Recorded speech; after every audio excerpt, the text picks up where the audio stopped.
Independent thoughts, independent life. This is Chad Benson. This is the Chad Benson Show. My name is Craig Collins, filling in. Thrilled to have you. Chad is back after the holidays. So many things to get to, surprisingly, even though we had a holiday weekend where you'd think that maybe a lot wouldn't happen in the world of politics. Well, one of my favorite things that happened was the President of the United States and the First Lady hopping on phone calls for NORAD. They were tracking Santa Claus, I guess, according to Dad Jared, who calls every year with his family just to say, you know, what's going on, where's Santa? Just the typical thing you do when dialing that phone number. He gets told while he's on hold that he'll be speaking to the First Lady. And then apparently the president is on that phone call too. He also, I think, talked to a couple different news organizations saying he assumed it would be recorded, but it was live. He then said the thing that has made so many mad and so many others so very happy.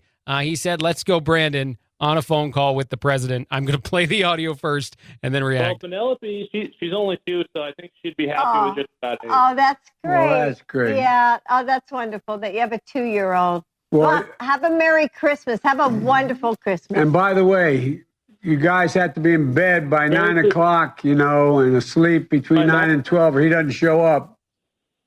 This isn't to you, Jared. This is to the kids. That's right. I love the fact that, one, there's a severe delay on this entire conversation. 2, that Dr. Jill is used to explaining Biden jokes, because right there she explained the Biden joke, so she's used to it. By the way, Jared, he's talking about the children. He didn't explain that well, but that was his humor. Well, I hope you have a wonderful Christmas. Well, and here we go. The pause. It's coming. yeah, I hope you guys have a wonderful Christmas as well. Oh, Merry Christmas, and let's go, Brandon. Let's go, Brandon. I agree. Hey, by the way, oh my God, the fact that I don't know if the president actually got the joke. To be honest, it's so popular. He's been asked about it before. I actually think his repetition of it indicates more that he thought he was talking about one of the kids, like "let's go to sleep" or something. I don't know, but the president of the United States just said it. Let's go, Brandon. I agree. It's my favorite audio in a long time. Let's go, Brandon. I agree. The world has exploded. I think there's no better.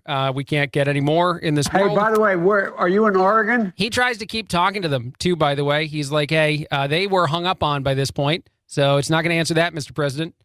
Where's your home? Where do you live? Are you still there? Let's go, Brandon. I think we lost him. You know, they trolled, I think it was like a Sam's Club or something like that. Someone came up to the register and said, "I need you to page a family member of mine. Lesko Brandon. Lesko Brandon." And someone actually paged it, and that went viral on social media about a month or so ago. Who knew you could just do it to the president? Well, okay, maybe more people than he'd like to admit. Let's go, Brandon. I agree. That's a great point. Let's go. I can't believe it's there. Also, you had the vice president give an interview, just cluster, and I'm not going to say the other word, of an interview. Some really, really bad things happened, to say the very least. The first of which was just messy answers to easy questions. The stuff she should expect to be asked, stuff like questions about inflation. And her answer, I'm just going to play it for you, made absolutely no sense. You're talking about cost of living. Mm-hmm. Was it wrong to consider inflation transitory? I mean, these price spikes seem like they're going to be with us for a while. We have to address the fact that we got to deal with the fact that folks are paying for gas, paying for groceries, and are need solutions to it. So Hold on. I just want to paraphrase right there what happened. She said folks are paying for gas, paying for other stuff, and we need solutions to that, not paying more. She actually tried to resist the word more because it would somehow, I think, take blame for what's currently happening. So her political brain fought her regular brain, and I imagine there might be two in there. And the political brain's like, don't use the word more. Don't say the word more. They pay for groceries. We got to fix that problem. Make all groceries free. Biden. That's what we're going to do next. Let's talk about that. Short-term solution includes what we need to do around the supply chain, right? Yep. So we went to the ports of Los Angeles, Long Beach, Savannah, Georgia, and said, hey, guys, no more 5 days a week, 8 hours a day. You did the same thing you did at the border. You went to the people and you're like, hey, fix it up. I think Joe probably just said, come on, man. And that was it. 24/7. Let's move the products because people need their they need what they need. We're dealing with it in terms of the long term, and that's about what we need to do to pass Build Back Better. It strengthens our economy. I swear, the end of that just turned into a Mad Lib, because at the very end, she knew that she had to address more than just the supply chain issue by referencing that they had stern words for anybody that's holding up anything at any of our docks. And then she went from that to Build Back Better. She jammed it in. Again, political brain was begging her to say the words Build Back Better, so she had to find it, and she found it poorly. You're talking about cost of... Hold on, let's get to that part. We're dealing with it in terms of the long term, and that's about what we need to do to pass Build Back Better. It strengthens our economy. I wonder if she walks off these interviews like knowing she did poorly. She's like, hey, what else did I say? What other things came up? Oh, did I say one of the biggest challenges we're facing is democracy? This is a real quote from her. Frankly, one of them is our democracy was an answer to the question, what is the thing that keeps you up at night and worries you the most? And that was her answer to that. She was talking about the divisions that exist within her own party and some of her inability to get some things passed, or some way in which maybe people have regular human American, free conversations about anything. And that is her solution, is to potentially remove democracy. That's certainly the headline that's all over the place. And there's certainly several other moments, missteps in this just train wreck of a conversation. And it leads me to this kind of reaction, too. For a while, Democrats, I think, believed that Kamala was the heir apparent. She did well, I will say this, on some of the debate stages she was on. She did well when the job was attack Biden. She has done poorly when the job is anything else. If it's not attack my boss, who I think is a terrible guy, and again, I'm just judging from some of the things she said during the debates when she was trying to be the president herself, then other than that, I think that she's been just time and again proven to be incapable of having any sort of conversation with a spotlight on her. And the reason why, the biggest reason, is that joke I'm making about the political brain fighting your rational brain. In the world of performative politics, there is no one, I think, that is more typically associated with everything she's saying, everything that she says being, not at all, I think, genuine, honest. Outside of maybe Hillary, there are some people that just seem to default to, I am going to say whatever I think the right thing is in this moment, no matter what I actually believe, no matter what I think, no matter what's in my actual brain. I am going to go as hard as I can at the woke voter, whichever voter it may be that I want in that moment. And so she resists these basic conversations, these basic words that demonstrate, her inability, I think, in my opinion, to truly ever speak the truth, but also, as demonstrated a couple times there, to even give like a valuable interview. It's just so challenged and broken so many times. And one other thing.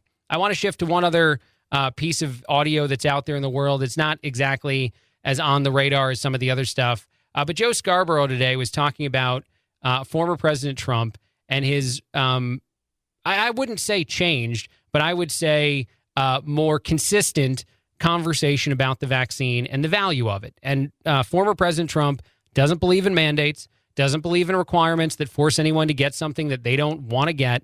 But Trump has seen, I think as many people have, the value of taking credit for something that a whole lot of Americans have chosen to get.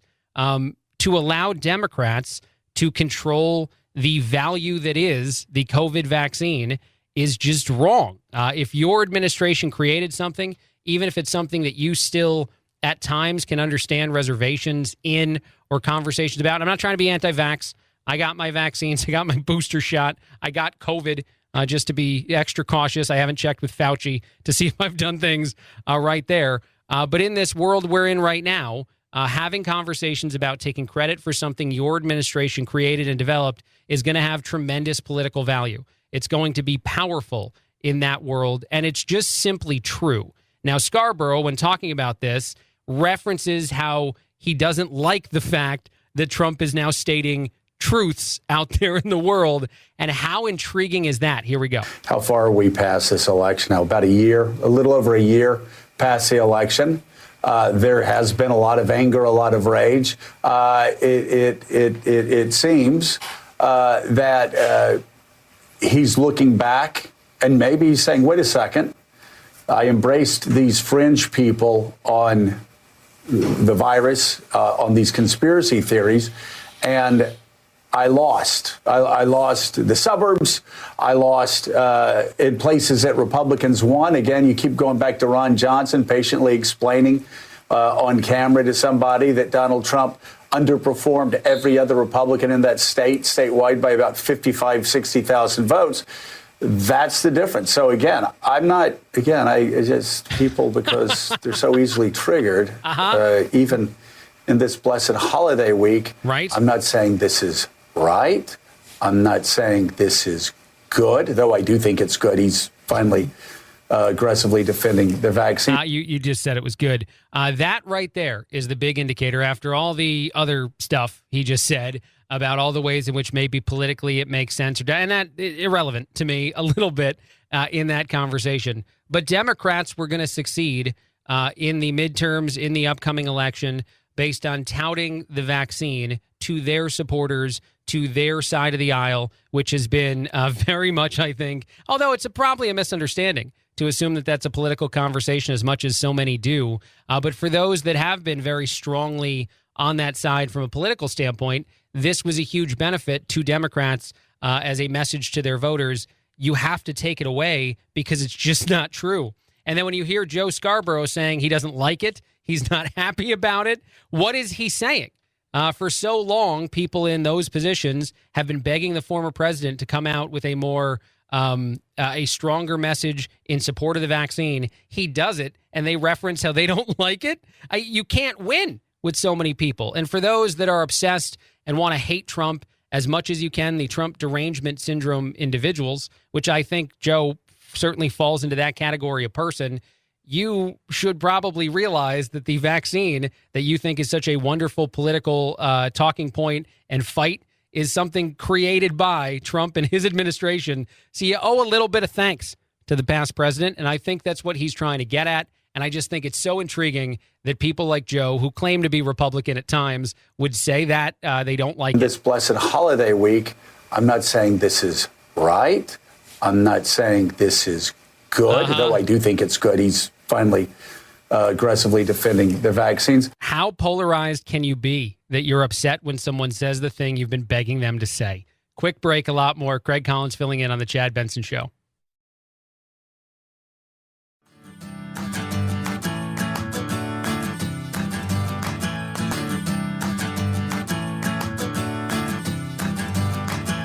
Running with scissors sounds great compared to this. Say This is the Chad Benson Show. My name is Craig Collins filling in. Thrilled to be here. Chad is back after the holidays. I do want to go back to this conversation that Kamala Harris had on Face the Nation and just play the audio that's the most talked about part of the conversation today. Think about the answer that she gives to this question. Think about the way in which, because she was trying to tout and talk about several times before this moment in this interview, voter rights and the conversations that exist right now and the way Democrats are spinning that to be something it's definitely not. And you land on the what keeps you up at night. And it's the third time she goes back to the well that is, I'm going to talk about voter rights. But the way she articulates the problem is jarring. Yes. On foreign policy. I know you take the presidential daily brief most days, you've said. I read it every day. I read it. It's also interesting, by the way, that she takes the brief and reads it every day and sometimes does it with him. Every day, and then most days the president and I actually do it together with our IC, with the intelligence community. What do you see as the biggest national security challenge confronting the U.S.? What is the thing that worries you and keeps you up at night? Frankly, one of them is our democracy. Okay, I'm going to stop right there. I'm going to pause. The vice president of our country said that the thing that keeps her up at night is our democracy. I don't know when some of these accusations get thrown out there, things that are calling some people un-American ever truly land. This is probably, at least for most people, one of those moments. And that I can talk about because that's not classified. It really does. Maybe it should have There been. is, I think, no question in the minds of people who are foreign policy experts that the year 2021 is not the year 2000. I think there's so much about foreign and domestic policy that, for example, was guided and prioritized based on September 11th, 2001. And we are embarking on a new era where the threats to our nation take many forms, including the threat of autocracies taking over and having outsized influence around the world. And so I go back to our point about the need to fight for the integrity of our democracy. I can't fathom more how you could be so out of touch. By the way, there is a Breitbart report saying that the vice president also realizes, and I think she said it within this interview too, that one of her challenges is being out of touch on a lot of issues. But our vice president is so anti, and I hate doing this, by the way. This isn't the type of conversation or the type of position I myself like taking, or a lot of people. I'm sure this is not the type of conversation that others out there in the world of broadcasting like being a part of, with a few exceptions. But it sounds like our vice president is anti-American. There's no better way to articulate that. When you say that our democracy, our form of government, our ability to have checks and balances and to not allow for one political power to be as influential as she wishes Democrats were right now, you scare a lot of people. You say something that I think rightfully so is now being talked about all over in political and then other circles. And honestly, beyond that, my own opinion of all of this is that it's once again a demonstration that Kamala cannot handle any sort of spotlight. Just cannot do it, because when you go back to the tape on this, when you go back and read this over with any sort of administration officials who were supposed to prep you for these kind of conversations, and you realize that what you said is that our democracy is what keeps you up at night, you wonder just how much use you have going forward as a politician. As I said a moment ago, the heir apparent to the president at one point on the Democratic side of the aisle certainly missed the mark in this conversation. All right, quick break, a lot more. Craig Collins filling in on the Chad Benson Show.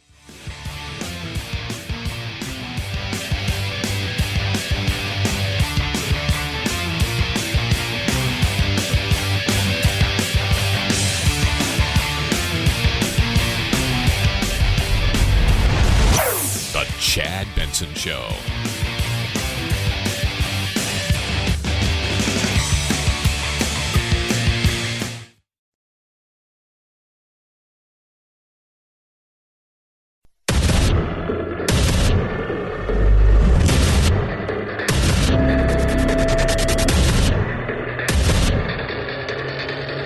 Independent thoughts, independent life. This is Chad Benson. This is the Chad Benson Show. My name is Craig Collins filling in. Chad will be back after the holidays. So many things to talk about. All right, let's shift to schools. Two different things happened in the world of conversations about schools. First, you have Dr. Ashish Jha. He is talking on Fox News about how schools should never be closed. We have more than enough things available in our country, in our society now, to make that ridiculous. And what I like a lot about what the doctor said is he referenced the psychological value in kids being in classrooms. This is something that doesn't get talked about anywhere near enough. Yeah, this is really unfortunate, Mike. Here we are almost 2 years into the pandemic. We know how to keep schools open. We know how to keep them safe.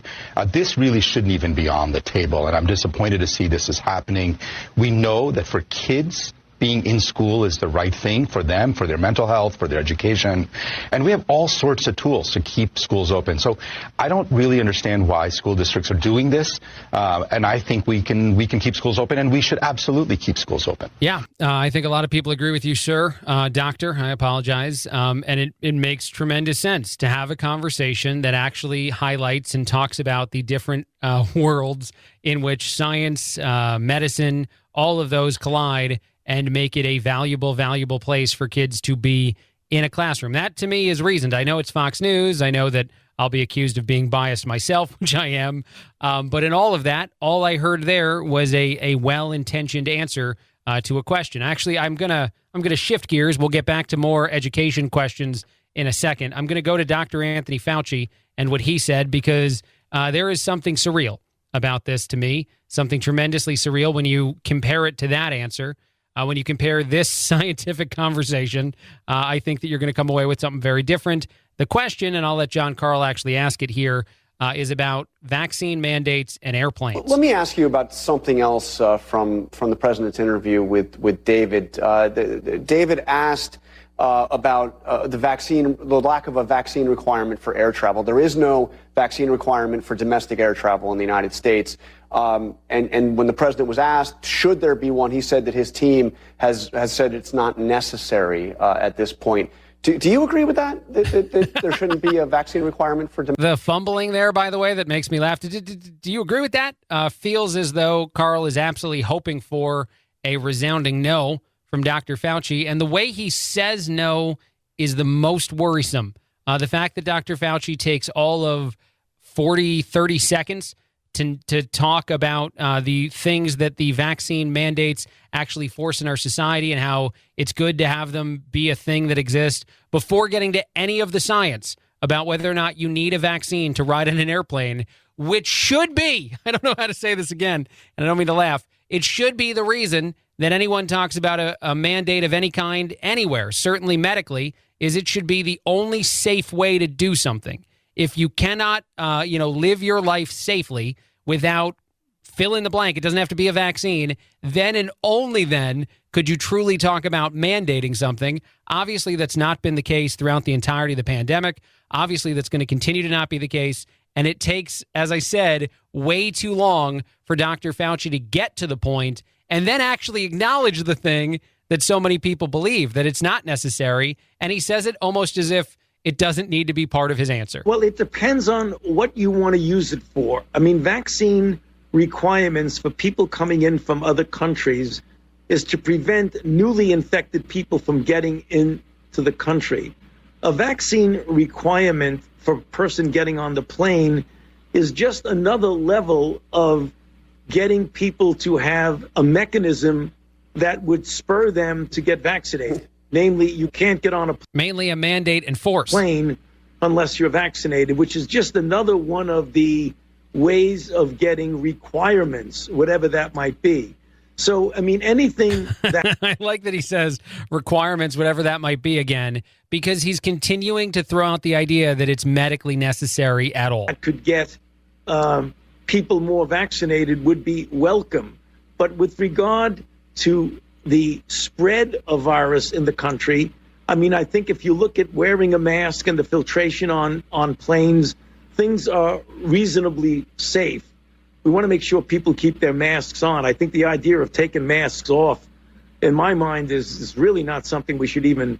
I don't know how, and I know I'm diving deep to try to make this point, but I can't help it. I heard that interview. I saw that conversation. I saw how long it took to get to whether or not medically it's necessary to have a vaccine to ride an airplane. And I heard Dr. Fauci say it wasn't. But with regard to the spread of virus in the country, I mean, I think if you look at wearing a mask and the filtration on planes, things are reasonably safe. This continues to be the problem. This continues to be the challenge, the conversation, the begging of people that are on a certain side of the political aisle or the people in positions of medical power or scientific power in our country that are accused of saying things that are not motivated by science. Now, remember, Dr. Fauci is science come to life. He is science incarnate. For him to say that it's okay to have a vaccine requirement to travel domestically, even though it's not at all medically necessary, which isn't shocking information to a lot of people, is just mind-numbing. It just is. And then I love the way that John Carl wraps this conversation, because if you want to inject your opinion into something, you summarize it the way that he did. Of getting people vaccinated before they get on a domestic flight. Yeah. And of course, the airline CEOs were suggesting that, that we may no longer need a mask. I hear you loud and clearly. You disagree with that on the airplane. I did not hear that loud and clearly, that he disagreed with that on the airplane. I heard him very loud and clearly say that a mandate and a requirement to force a vaccine is cool, no matter what context it's used in, and no matter if it has any scientific value, yes or no. But then I also heard him say you're safe on a plane if you're unvaccinated. It's something else. All right, let's shift gears to that other school-related topic I wanted to discuss a second ago.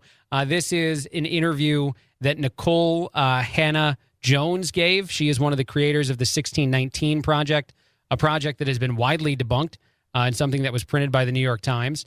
She talked about the way in which parents, and this is her words, not mine, and I'll play them in a second, feel too much, feel like they should have too much involvement in your child's education. This is also a ridiculous take, and so easily to punch holes into the things she's trying to say. Here we go. I don't really understand this idea that parents should decide what's being taught. I'm not a professional educator. I don't have a degree in social studies or science. We send our children to school because we want them to be taught by people who have an expertise in the subject area. And that is not my job. When the governor or the candidate said that he didn't think parents should be deciding what's being taught in school, he was panned for that. But that's just the fact. Okay, hold on. By her logic, you could teach anything you believe, not something that you've been trained, and I'm not trying to go after teachers. Teachers are well-trained professionals who can teach topics better than I can teach them, but why they teach and what they teach is a valuable question for a parent, much more so than how they teach it. The nuance and the way in which they use their skills to teach my son or daughter something that I'm not going to do as well at is a completely different argument than if they should tell my son or daughter of their religious views or their political opinions, or in this case, and certainly we're talking about critical race theory, a theory that is not a proven fact. And teaching it to children as if it is a fact is a problem, and one that parents absolutely deserve to have a conversation about. If you went to school and discovered that any kind of belief system that you disagreed with was being taught to your child and you objected to it, Nicole Hannah-Jones thinks you're wrong. And that is crazy. And actually, to reflect on a couple of the conversations I've had recently with friends, there are also times, of course, when things like religion aren't taught in school because people say that that's not fact, that that's opinion. And obviously, a lot of parents would like to see, I assume, some more religion taught than is taught. Not all parents. But for that reason, it's not a part of a public education. That's the reason that someone has to go to a private religious school to gain that additional class, is because you need to separate your beliefs from the things we educate our children in. It is, yet again, another thing that just to me over the last few days, the holidays, when I want to chill, I want to have a good time. I don't want to think at all about the serious issues of the day, where you have someone just popping up and just being so woefully ignorant in how they describe and talk about a topic. Of course, a parent deserves to be involved in the education of their child. A parent is a huge part of the success of a child at school. Even something as little as going home and having your parent make sure you do your homework each day is tremendously valuable. But beyond that, you will never, Nicole Hannah-Jones, remove parents' beliefs and their desire to understand what types of things you're teaching their kids from the classroom. You won't be able to do it. You can't convince a child to think something that his parents, I assume, don't believe in or want him to believe at home if they just think it's not true. So in the world of critical race theory, again, which I can't help but continue to reference, is a theory, not any sort of proven fact. It's just obviously something that would make a lot of parents make a lot of parents decide that they need to be involved in having conversations and preventing this type of thing that essentially does a lot of damage in a lot of ways to a lot of kids by not just teaching history. It is not history that is the problem. I learned that growing up in class. I was taught in a classroom about all the different things that occurred in our society, all the ways in which they were bad, and all the ways in which I needed to do better as a human being, to make sure that people are treated equally like anyone else in the classroom. I wasn't singled out for the race that I was or the sex that I was. None of that was talked about. What was talked about was the history, much more simplistically, of slavery and the civil rights movement and how it bettered our society and how it was good to work under those ideals. That is enough in teaching our young people how to live appropriate lives. I don't think I've ever struggled in my adult life with some of these issues we talk about, and I credit my education, my understanding of what had happened in our society at certain points and why those things were absolutely wrong. And again, I was never blamed. And kids today walk out of classrooms feeling like they are either the problem or they are the victim, and that they are going to struggle no matter what in our society. And that's not true, to say the very least. And even more importantly than that, it's not something that I think productively helps a child navigate this world effectively. And I just don't understand how we can make these arguments. All right, I got to take another break. A lot more coming up. Craig Collins filling in, Chad Benson Show.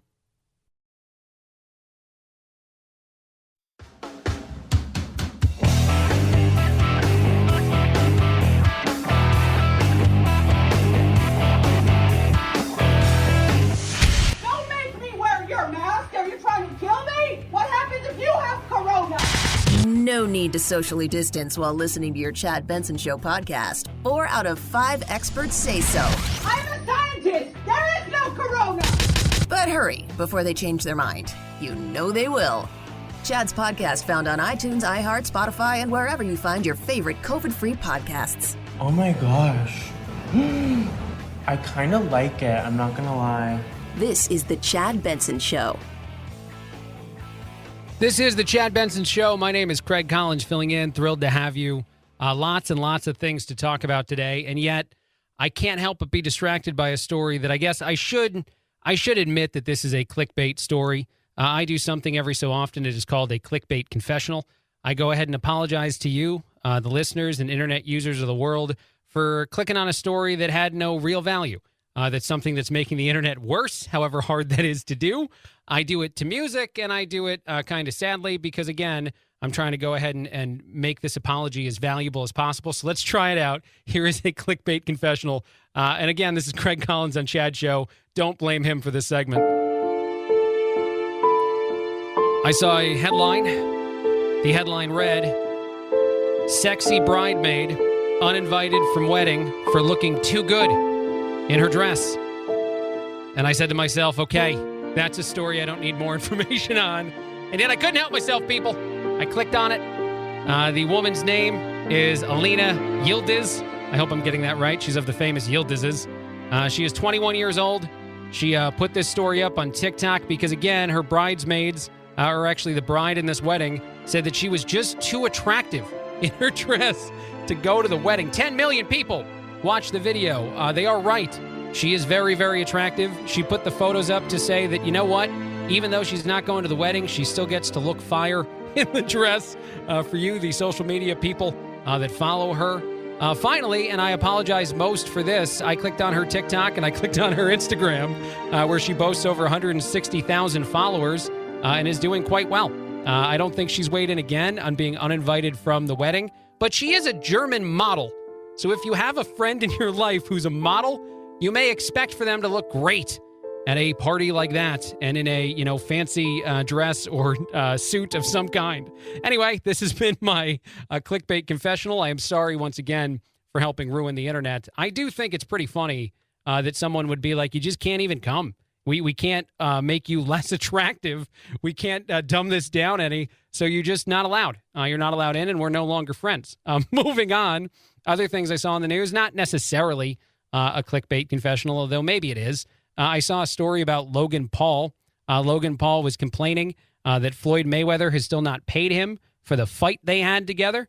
What I think is very interesting is a lot of people panned that fight for being terrible, for being essentially a sparring match where Floyd probably knocked Logan Paul out and then held him up so that he didn't fall down in the most awkward hug embrace in the history of boxing.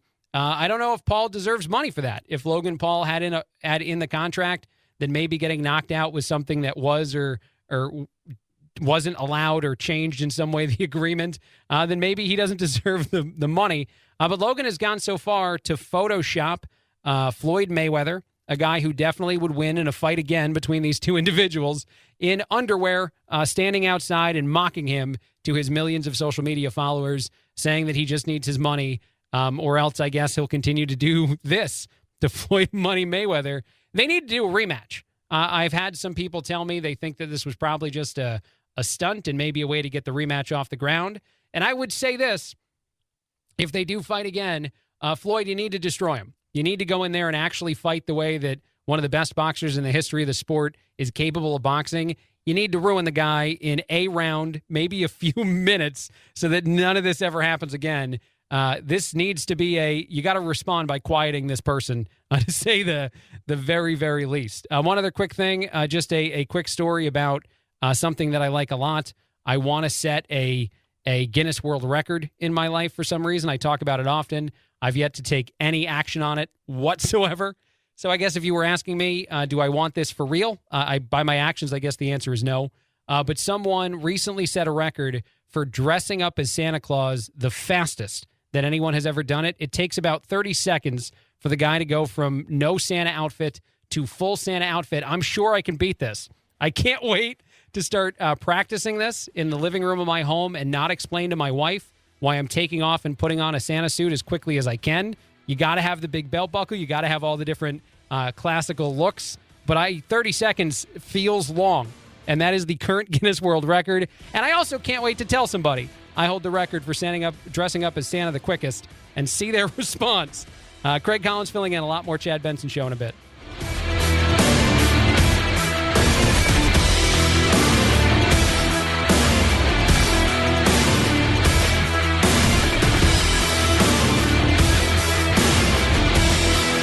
This is the Chad Benson Show.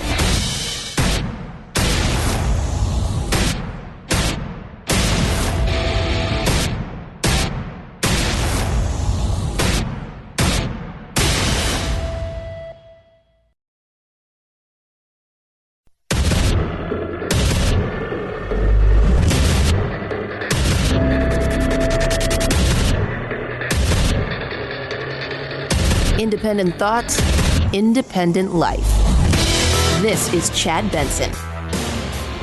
This is the Chad Benson Show. My name is Craig Collins filling in. Thrilled to be here just after the holiday.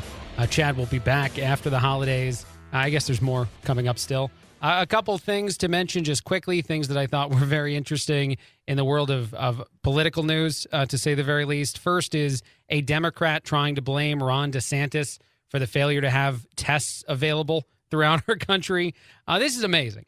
This is another, I think, form of I'm going to do an interview, and I don't care what the question is. I know the answer is it's Ron DeSantis' fault.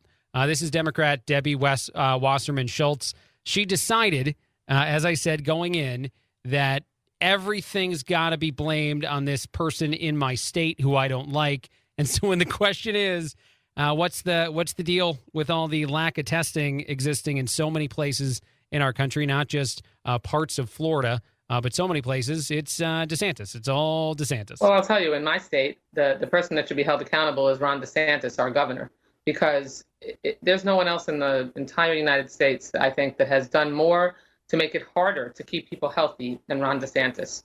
He has led the effort to pass laws in our state capital to prevent people from being required to wear masks, to prevent businesses from requiring vaccines for employees. He's withheld funds from school districts because they wanted to make sure that they could require students to wear masks so that they could keep children safe who at the time couldn't get vaccinated themselves.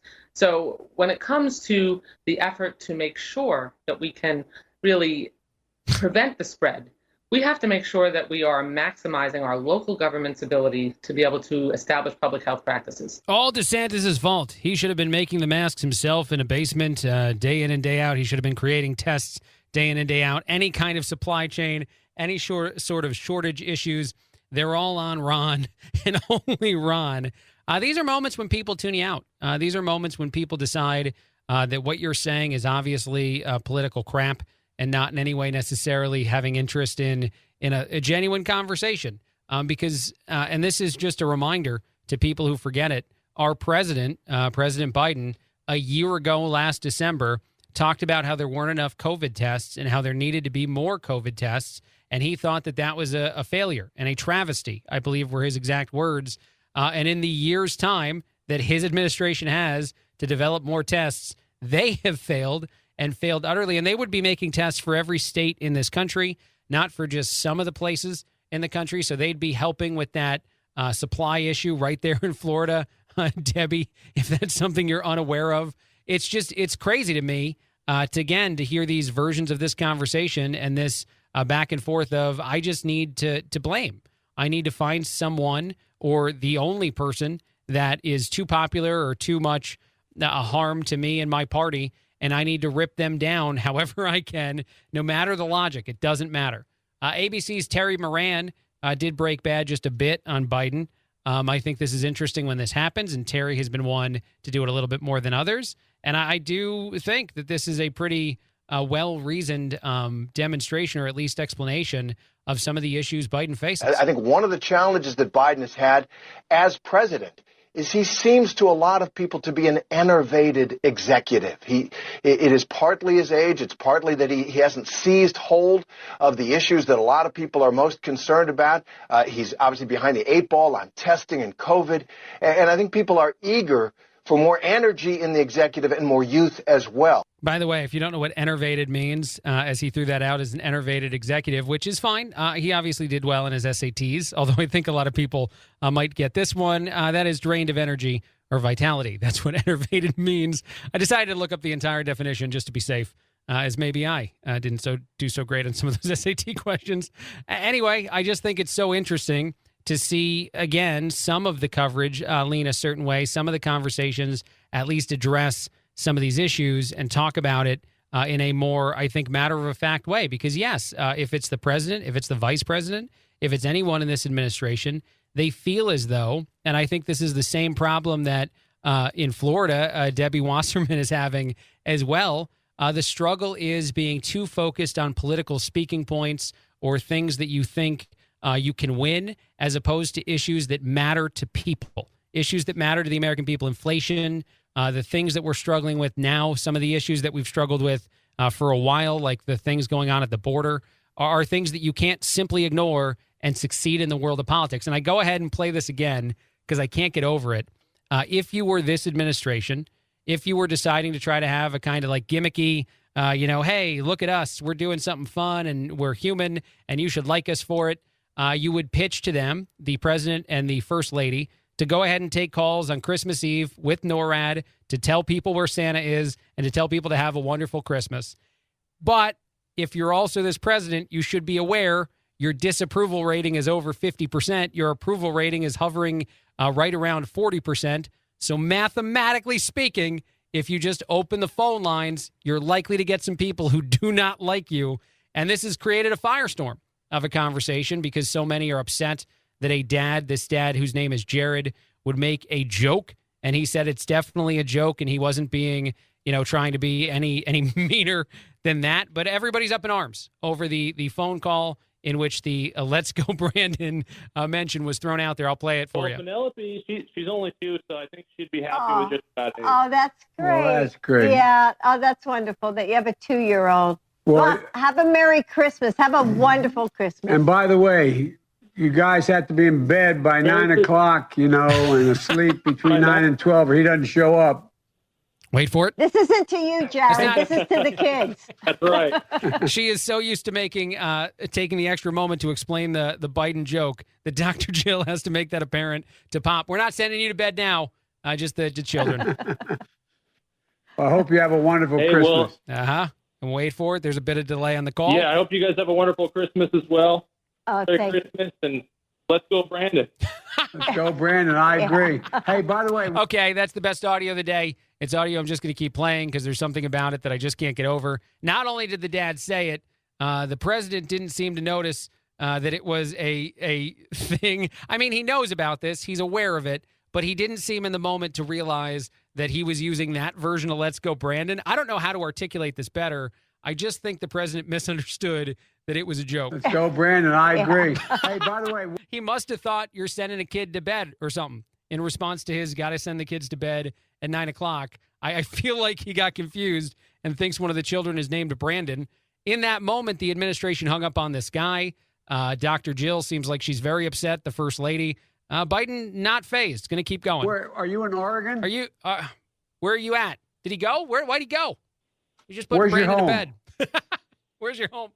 I think we lost him. I think he's gone. Yeah. Yeah, he is, All right. honey. Okay. All right, let's move on to somebody else. He was just putting his son Brandon to bed. I don't know why that's a problem. I love it. By the way, Jared put out his side of the conversation. It is the same thing, and he's not going so crazy about it. But I like the fact that he does get hung up on. Yeah, I hope you guys have a wonderful Christmas as well. Merry Christmas, and let's go, Brandon. By the way, he's just pausing. He's not like maniacally laughing. He's waiting for a response. Bye-bye. And he's hung up on. And he says bye-bye when he knows that he's going to be hung up on. But anyone that's wondering if he disconnected or if the administration did, he has the video proof to show which side was done with the call outside of the president, who seemed to not, again, have any idea that that was the end. It's just something else. And it's more interesting the way in which so many have latched onto and attacked that anybody would call up on Christmas Eve, talk to a president of the United States, and say a internet joke that means something that is not quite as kind as "Let's go, Brandon." But I just want to remind people again, out of all the times that celebrities or television hosts or you name the person said very, very similar things, and not the "Let's go, Brandon" version, the thing that it actually means about our past president, and no one had a problem with that. No one worried about our society when someone like Robert De Niro took a stage and just said plainly the actual words to the former president. And now we have a guy make a joke on a Christmas call that seems to be much more innocent than most have taken it. He's getting threats and calls to his house of people upset with him, and several people have the take out there in the world of politics, whether it's politicians or talking heads, that this is the society we once loved crumbling down to the ground, which apparently I think would make our vice president very happy, by the way. We'll take a break. After the break, I do want to play the audio of the VP and what keeps her up at night, and it will be shocking. The answer will be truly un-American after this. Craig Collins filling in on the Chad Benson Show.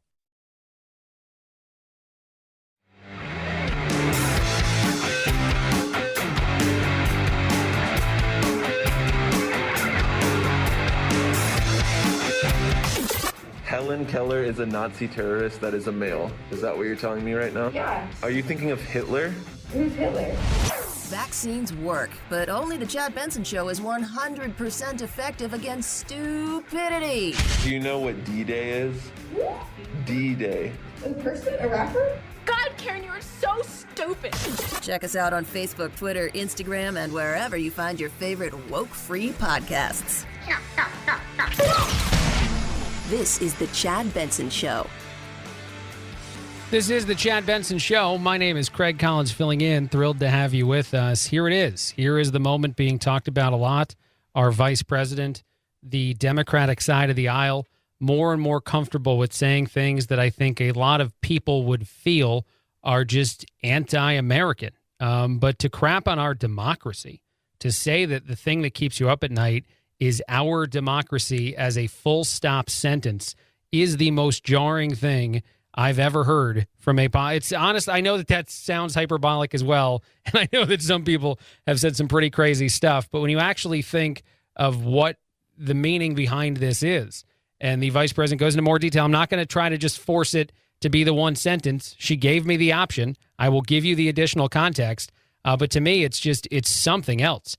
To hear someone so comfortable. And remember, this is the same vice president who, after the Kyle Rittenhouse verdict, said that our legal system was broken, that something that even the president didn't say. The president said that it mattered what jury verdicts found in cases and that system is good.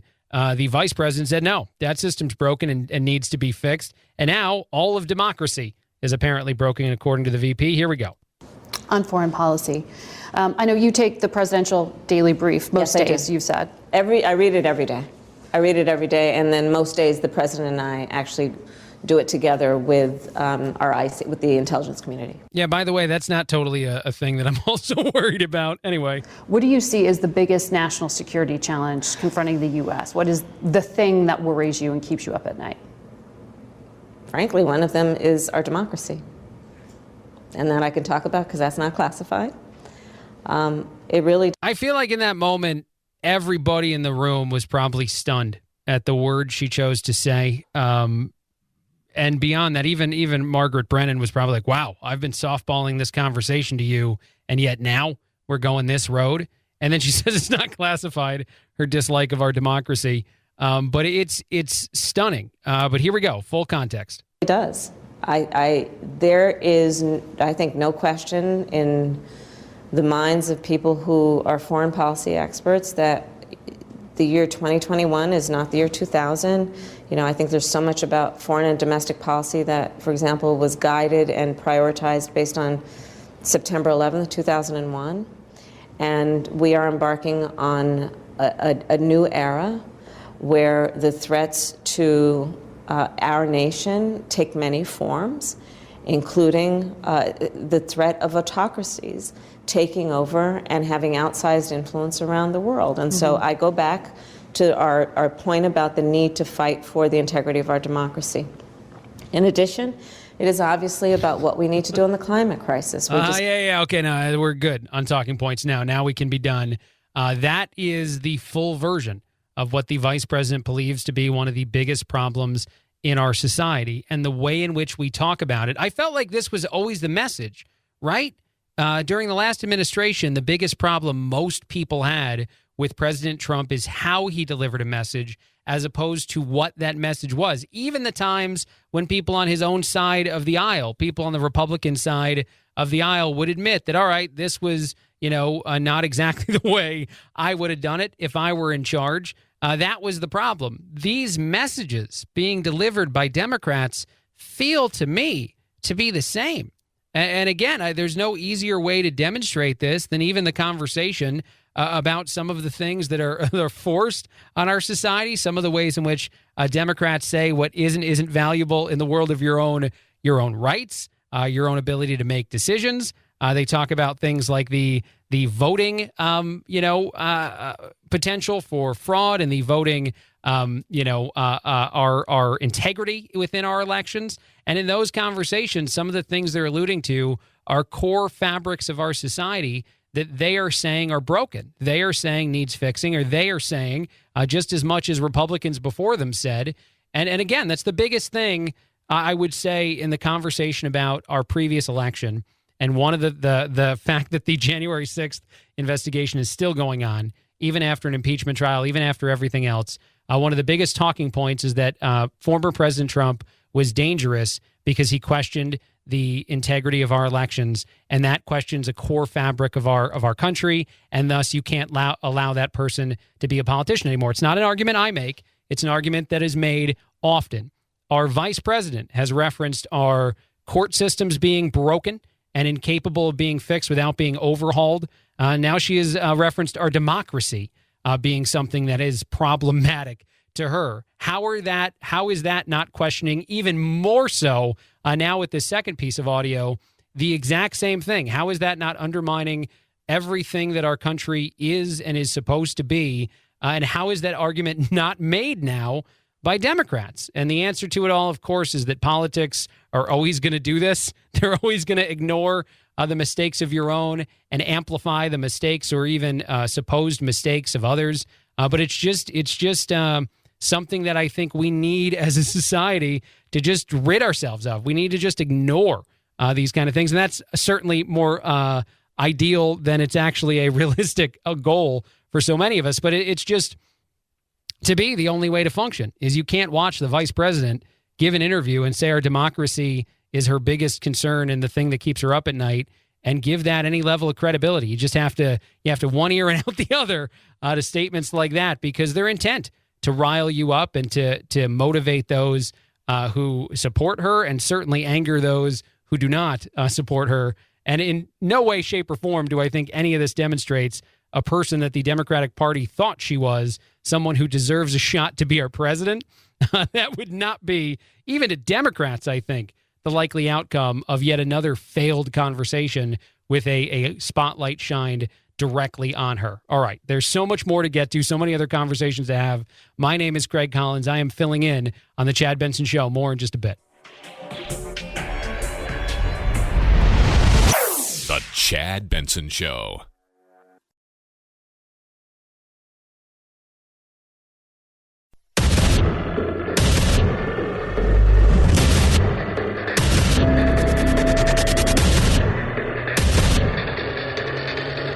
Independent thoughts, independent life. This is Chad Benson. This is the Chad Benson Show. My name is Craig Collins filling in. Thrilled to have you with us. Chad will be back after the holidays. The Miami Herald has put out an op-ed piece. This piece is by Fabiola Santiago, saying that it's your fault if you're unvaccinated for the Omicron variant. It's your fault because you're selfish, and people like Ron DeSantis are also, of course, to blame as part of the problem. This is completely void of scientific value or scientific ways of thinking. And I will just say this quickly. I shouldn't probably focus too much on this point, but even responding to the conversation or the argument being made by the Miami Herald's writer here, you could easily tell her or tell anybody saying something like this that the reason why more variants are likely in the world of COVID is because so many parts of our world, not our country, our world will be incapable of vaccinating any of the individuals or very few individuals in their society in time to prevent more variants. So variants will exist no matter what. And as is demonstrated by Omicron, which was created in Africa, not here in the United States, that any sort of community, any sort of country that has, and some still have less than 1% of their population vaccinated, that even within her scientific argument, she has completely fumbled the ball, in my opinion. But the other thing, the thing about vilifying those who have made a decision unlike the one you've made, still makes no sense to me as far as the arguments go, as far as trying to motivate those to make decisions that you want them to make. It's just mind-numbing to think that this is the continued direction of one side of the aisle to get on the high and mighty horse and tell you that you're bad and you're killing people, essentially, when in reality, none of that is accurate. And this goes to what Joe Scarborough said today, a sentence I didn't think I would say this often. Former President Donald Trump has been more vocal about what he sees as the value of the vaccine, having taken it, having gotten the booster shot himself. More than that, he has been, I think, very politically intelligent to take credit for the existence of the vaccine and not continue to allow Democrats to kind of own it on their own. And this is not an offensive move in the world of politics as much as it is a defensive move and a valuable one. Trump's administration, his presidency, was responsible for the creation of the vaccine. That is simply a fact. It is not debatable. It's not something that deserves to be, thrown about back and forth by Democrats and Republicans. It's just a truth. And if that truth means something to an independent voter, a Republican or a Democratic voter, anyone, it is intelligent of the president, the former president, to take that messaging on. But Joe Scarborough is uncomfortable about it. Here is the audio, full context as to what he said and how he got himself to the point of worrying that his own viewers, people reacting to the Republican's opinion, the absolute Democratic opinion of this individual, he worried that just by simply saying that he was happy with the messaging, that he was alienating his own viewers, his own, core demographics. How far are we past this election now? About a year, a little over a year past the election. There has been a lot of anger, a lot of rage. It seems that he's looking back and maybe he's saying, wait a second, I embraced these fringe people on the virus, on these conspiracy theories, and I lost. I lost the suburbs. I lost in places that Republicans won. Again, you keep going back to Ron Johnson, patiently explaining on camera to somebody that Donald Trump underperformed every other Republican in that statewide by about 60,000 votes. That's the difference. So again, I just people, because they're so easily trriggered. Here we are. Even in this blessed holiday week, I'm not saying this is right. I'm not saying this is good, though I do think it's good. He's finally... I'm not saying it's good, but I do think it's good. So then I don't know if I'm saying it because I just said it, but I didn't say it. Or I said that I'm going to go in that circle forever. What's so interesting about this to me is the idea that he is probably not alone, that there are a lot of supporters of the Democratic side of the aisle, a lot of people who hate Trump, the Trump derangement syndrome thing, who are mad that he is suddenly talking more positively about the vaccine. Although I would actually argue that he, for a while, has been talking about the success that his administration had in creating the vaccine. This is not a new position per se for our former president, even if it's being treated like one. But how much do you have to hate someone to beg them to say something for as long as the opinionated press, is what I guess I can call it, has been begging the former president to be more pro-vaccine? And then when he does it, you hate him for that too. There is no win. It actually reminds me a lot of some of the people I've known in my own life, people in relationships, I'd say, that they probably shouldn't have been in, and eventually they're not in. But like I had a buddy who used to call me up and tell me what was going on. This is very odd, and I'm going this road. We can't help it. I'm not going to name you. Don't worry about it. And tell me like the recent fight he had with the missus. And every time he'd tell me, even though all the stories were kind of changing and he did this thing differently than last time, he was always getting in trouble. She was always mad at him. And eventually you're like, man, I don't know. I think that maybe, you guys aren't right for each other. I think maybe, this is someone who's mad about something other than all that stuff. And that is what this is with our former president. People that hate him so much that they don't care what he says, how he says it, and how much it's aligned with what they want him to be saying, that they'll still hate on him for it. And maybe that's the reason that for some Republicans, this isn't a win, because they feel as though they are alienating those who they believe, and certainly Trump said this too, have a right to a choice. No mandate is needed. But we're so polarized that the minute you even talk about this subject, and I did go ahead and talk about it on Christmas with family members and friends that I probably shouldn't have talked about it with, but just this whole kind of conversation, you go so quickly into your side of the aisle or into your defense of, wait, we're talking about the vaccine. I know all your arguments and I ignore them all and I'm not having it, that we don't even listen to each other. We don't have any form of an actual conversation. We just blank out until it's our turn to speak. And then we say the arguments that we've heard on TV or that we, expect to be relevant in the conversation, no matter what the conversation is about. All right, here is something else I found out there. These are the 7 cultural wars that dominated 2021. With just a few days left in this year, I thought this would be a fun thing to go down. The first one is that the pandemic is overhyped. This is a culture war, according to a outlet that I'm not going to name because you probably never heard of them, but they're pretty successful in the world of, you've probably heard of them. Anyway, they said, number one, the pandemic is overhyped, that some people obviously believed that the seriousness of COVID and the demonstration, especially with Omicron, actually, in all honesty, more and more data demonstrating that it's a tremendously mild form of COVID compared to other forms. But this is a conversation that I guess we had in a cultural or political way for a while. And, for someone who was relatively healthy, it seems like it was a conversation worth having, even if I'd get screamed off of a lot of different television stations for saying that. Everything I liked in my childhood should never change. That was number 2 on this list. And this kind of goes toward woke culture and some of the things that are, policed out of or into our society now and how appropriate those things are. And certainly the way in which this is this phrased makes you think that they're on the side of woke can be right sometimes.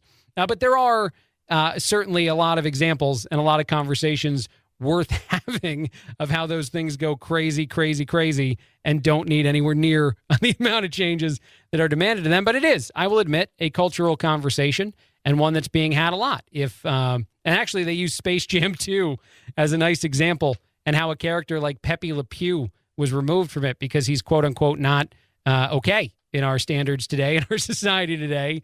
And that made people mad. But there's a lot of these that are certainly things that I guess, whether we're demanding for the sensibilities of years ago to take over or them to be totally changed, it depends on who you ask and what conversation you're having. The Muppets getting canceled too is one that's mentioned here that comes up from time to time.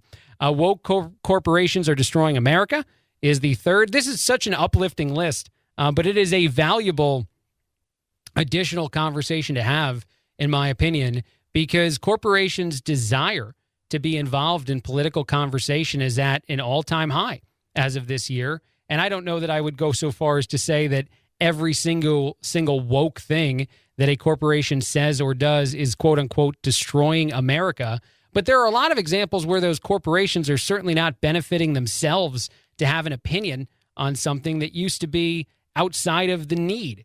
I've never wondered in my entire life what kind of position Pepsi or Coca-Cola have on the politics of the day, and that should not, cause me to choose one or the other. But if they blast their politics at me, and I'm not saying those companies did, but in the world of the NBA, in the world of major sports organizations, or just again and again, so many companies either changing the name of something or putting a position out there that seemed unnecessary.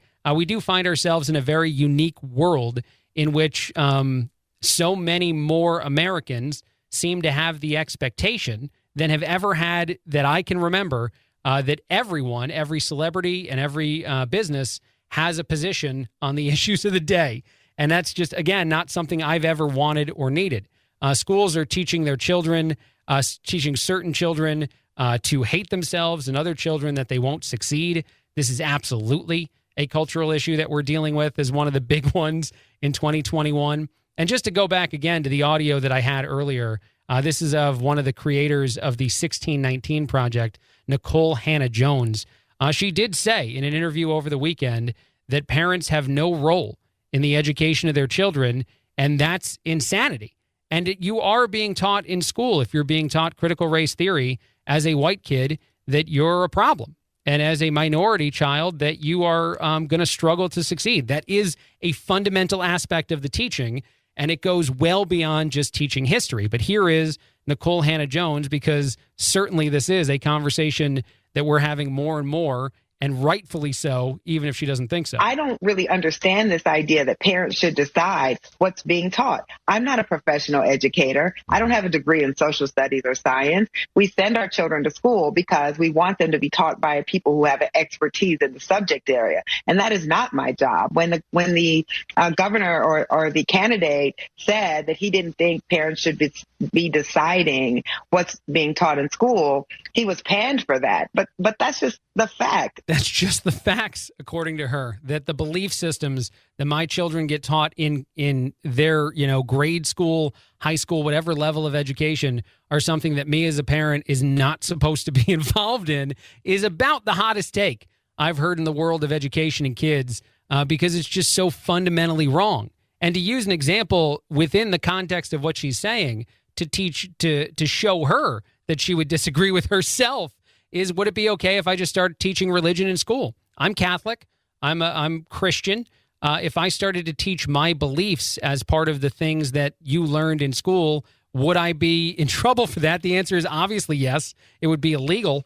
So how is it okay to teach other theory and other beliefs in a classroom? And how could you possibly make the argument that that is something parents shouldn't be involved in at all? And one other last one. This is the last of the big arguments we're having in our society right now, the culture wars, as far as this online magazine is concerned. Trans athletes are competing in high school sports, and in some cases ruining the sports is the headline here. And certainly the argument goes in the favor of saying that, being so mad on one side or the other of this issue is a political concern in our society, but it's simply not.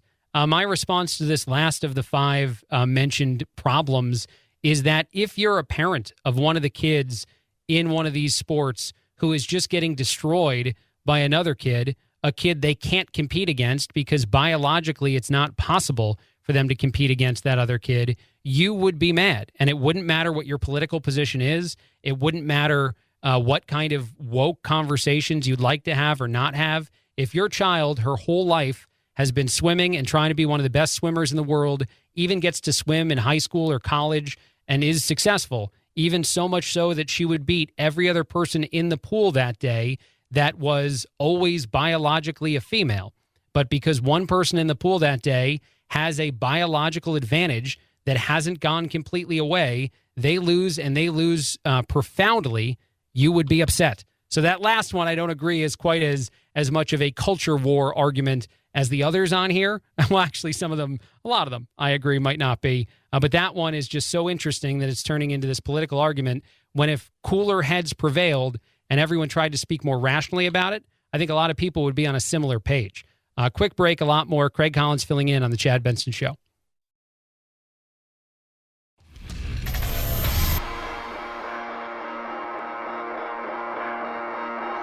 Welcome to Chad. No, not the country. The institution. The Chad Benson Show. This is the Chad Benson Show. My name is Craig Collins filling in. I like this article from Fox News, the post-Christmas dilemma.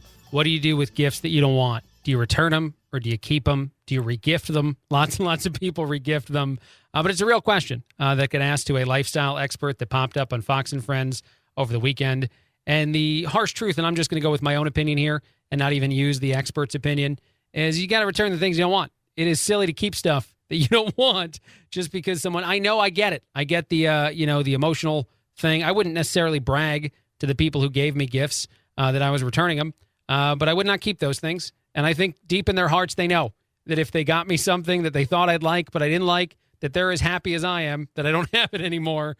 But that's just me. Maybe I'm mean. Again, I would never complain to somebody in person after opening a gift that I didn't want a thing. I've seen that done, and that is harsh. I wouldn't go that road. This does make me want to bring up a topic, though. This happened to me and my family over the last several days, and it's kind of in the world of a Christmas gift. My wife and I have been talking about getting a pet ever since we bought our first home earlier this year. The pet I've wanted from jump is a dog. That is what I would like, a puppy, some kind of dog. It's what I want. The missus has not been as convinced that I will do all the things necessary to take care of the dog, and she might be right about that, and she doesn't necessarily want to take on those commitments right now. So we've talked about other options, and a few days ago, we got a pet bird. Not a super fancy bird, but not, a $20 bird. We got a pet bird. And I will tell you this, even though they told us in the pet store that birds are kind of like other animals, they love human interaction, you should pet them and cuddle them, the quote, words used by a guy that sold us the bird, he was wrong. This bird hated humans, hated us so much. It was sort of like how our vice president feels about our democracy. It was the worst. This bird attacked us relentlessly whenever we tried to even motion into the cage to take the bird out, to quote-unquote cuddle the bird. And even though my wife, who was still, charming as ever during the 3 or 4 day process after I gave her the gift that was a bird that hated us, she eventually was convinced the right thing to do was return the bird to the pet store. The pet store was very kind in taking it back and said maybe that they underestimated some of the things that might have happened for that bird while it was in the cage waiting to be, purchased by someone. The bird was also discounted. I don't know what that means or why that was. Maybe it had been returned before. And all pets have personalities. I'm not one to return many pets, but if you attack me every time I interact with you, I feel like that's the right road to go. But so the answer is, even then, return something if it's a gift that's not working out. A quick break, a lot more. Craig Collins filling in on the Chad Benson Show.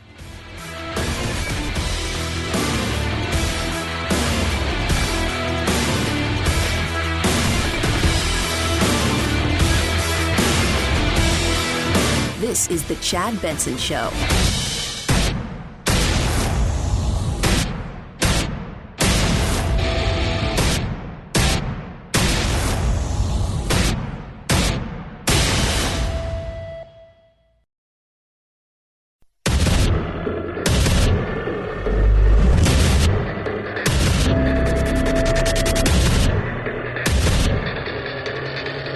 Independent thoughts, independent life. This is Chad Benson. It shows that young men are more likely than ever to be jobless and live with their parent. That's according to data from the Conference Board, which says the number of men between 25 and 34 without a bachelor's degree living at home has jumped from 15% in the 90s to 25%. That's crazy. This is the Chad Benson Show. My name is Craig Collins filling in. That's Fox News talking about a obvious jump in the amount of young people, the amount of young men who are living at home well past the age that I guess people used to live at home, to say it the most simplistic way possible. That segment actually on Fox is getting ridiculed online and on social media because the host and his guest went on to talk about how that really doesn't seem, to match. Especially in the world of, I guess, if we're separating the sexes, which you might not be allowed to do in 2021, but who cares? We do it that way. it might seem more that men require or desire that independence quicker in life than, say, women, according to some. I don't want to get the hate letters myself, although as a guy, I can follow the logic that gets us there to a guy wanting independence fairly quickly once you're college age, especially if you're single. Again, this is just me understanding it as a guy who did wind up not in my house and out on my own at a very young age. I can say a lot of the ways in which there's value to that being something that you go through, whether or not you want to understand the kind of responsibilities that are laid at the feet of every single individual. Now, granted, there are exceptions to these rules for sure. I think where all of us can kind of, get some form of mental sort of capacity around or mental way of accepting that this or that outlying circumstance could make something else true. But I just love the fact that this is a huge deal to so many people on social media, that they're so upset that Fox or any organization would even allude to the idea. And maybe the mistake was making it just men as opposed to everybody. But if you're younger, if you're in your 20s, I'm sure you want to be out of your house. And as pointed out right there in that study, if you have no job and no education, you are unlikely to move out. And continuing to have no job and no education seems to be the kind of time when most parents should probably say, all right, something has to change or you have to get out of the house. If you're working 2 or 3 jobs in college like I was, you got to feel like you're doing enough. You're getting it done. You're figuring it out. And if you're not doing those things, again, it just seems to make sense that we have this conversation at all. But I guess not. Another thing social media is obsessed with that I love is the hug that Erin Andrews and Aaron Rodgers shared after a football game. The reason people are going nuts on social media about this hug, and maybe I should be too, I guess, is because they did a socially distant interview. They stood 6 feet apart for their entire conversation on Christmas Day. And then after they both thought the cameras went down, even Aaron Rodgers, who again I know has been in the news related to COVID for quite some time, they seemed to be friendly. They both made a joke about giving each other a hug, and then Aaron went in and actually hugged him. And maybe they didn't know it was on television. Maybe it doesn't matter. Maybe a whole part of all of this is that it does not matter anywhere near as much as we talk about it mattering, especially with some of the news about Omicron and how that variant of COVID-19 is less and less likely to cause serious illness, even if you're unvaccinated. And again, that's not necessarily the only reason to excuse this behavior. It's just yet another one you can throw on the pile. But I love the fact that so many people on social media were asking, why do the interview 6 feet apart if you're going to hug after it? And that is a question I'm asking too, but for a very different reason. Why do the interview 6 feet apart is the more valuable conversation to have. It's performative, and it happens all over the place in the world of politics, news, any kind of media, I guess, including sports. Now, there was no reason to do it at that distance, but I'm sure the television station or the group behind the broadcast of these kind of things is like, no. We got to show the American people what we think is the most politically correct way of living. And then once the camera is, they assume, turned off, you go the other road. But that's real. Social media is obsessed with the fact that Aaron Rodgers and Aaron Andrews actually hugged after an interview, and the world gets worse all the time. In other news, I saw this, kind of adding to what I just said a second ago. If you have a cold right now, and this is a study out of the UK, so maybe not terribly relevant here, it was very likely to be COVID-19. Headache, runny nose, fatigue, sore throat, sneezing, all symptoms of the latest variant of COVID-19. And this study found that to get to the 50% figure of those who were actually ill dealing with COVID as opposed to anything else, the scientists involved compared the number of new cases of cold-like illness with the number of new cases of COVID-19 and confirmed a lateral flow or lab test outcome in some cases that they were similar. So as you've seen an uptick in, I guess, what we would all just assume is winter types of cold and not necessarily more serious illness than that, you find that maybe some of these are the positive COVID cases. Because we have seen in our country that even though the case numbers are skyrocketing, serious illness, hospitalization, death, none of those numbers are ticking up, which indicates that even though this one variant of COVID is more contagious, more people who get it are getting, and I know this is sacrilegious to say, I know that a year and a half ago, I should say, people were attacked ad nauseum for saying it, but the latest version of COVID might be much more similar to the flu, much more similar to a cold than most people want you to admit. And data is coming out everywhere, saying that data out of Africa, data out of every country that's quote unquote ahead of us in their experience with the outbreak is seeing this play out. And it's not necessarily, in my opinion, and in the opinion of several of the epidemiologists mentioned here, that it's just because people have the vaccine. That is not the only reason, because in lowly vaccinated countries, you are seeing the same thing play out. In totally other news, shifting gears about as hard as I can, because I just really liked this story. A guy was waiting for a pizza to be delivered the day before Christmas. So he's sitting there, he's waiting for his pizza. I guess the guy chose never to put clothes on, which is your call. You do your thing if you're in your own home. So he's just wearing his underwear. And someone came to his house to deliver his pizza, which is what happens when you order a pizza. And he didn't answer the door. And I don't know why he didn't do that part. That is still confusing to me right now. I don't know if he was trying to find clothes and put them on. Bad reporting. It doesn't say here. But the dude, when the pizza man turned around to leave, emerged from his house in just his underwear and chased the pizza guy. The pizza guy ran from him, called the cops, and the guy in his underwear got arrested. The guy is in his mid-40s, but the entire time he was just trying to get his pizza. He just wanted to, I love every part of this, have his meal. And if you're alone on Christmas Eve and you order a pizza and I don't know, again, why you didn't choose to put the clothing on before it got there. Maybe it was super speedy delivery. You probably still want it. When he got arrested, he had the money on him somehow. I didn't ask how, and apparently they didn't ask either.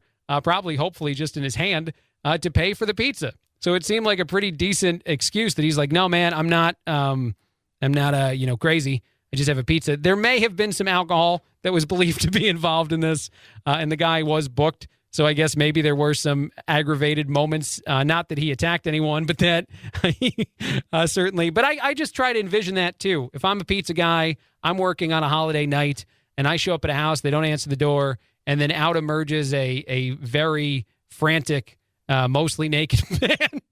I imagine I'd have a similar reaction. I don't know if I'd get the police involved, but I probably wouldn't go toward the guy. I'd probably go in the opposite direction. If he was wielding cash and telling me he wants to pay for my pizza, I might have figured out a way to get it done, maybe in my car, crack the window just a tad and shove the pizza through. Because at that point, even if he doesn't pay me for it, I'm pretty much done with this situation. But the fact that the guy got booked and everything is, I guess, just the world we're in now. But just a pro tip. This is a PSA. If you order a pizza, if you are alone, you should put on clothes before the pizza person arrives to give you said pizza. But that's just me. I guess if I'm being as woke as possible, I should let you live your life however you choose to live it. A quick break, a lot more. Craig Collins filling in on the Chad Benson Show.